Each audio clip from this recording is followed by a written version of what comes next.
अहिल्यानगरमध्ये Cadbury वितरकावर कारवाई करण्यात आली। वितरकानं कॅडबरी स्टोरेजचे नियम न पाळल्यानं ही कारवाई आता करण्यात आली। अनेक बॉक्स हे बुरशी लागलेल्या अवस्थेमध्ये सापडले। 254 बॉक्स जप्त करण्यात आले तर व्यवसाय बंद करण्याची देखील नोटीस देण्यात आली। अन्न आणि औषध प्रशासनाने ही कारवाई केलेली आहे।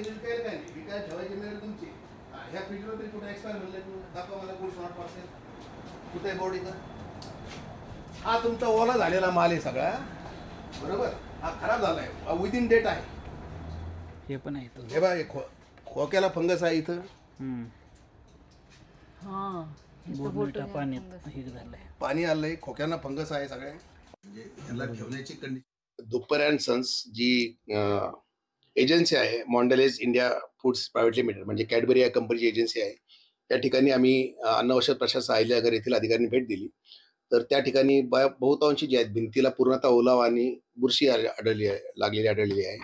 त्यानंतर जे कॅडबरी या जे चॉकलेट्स किंवा जे कन्फेक्शनरी जे प्रोडक्ट्स होते त्याचे खोक्यांना सुद्धा बुरशी लागलेली आम्हाला आढळून आली।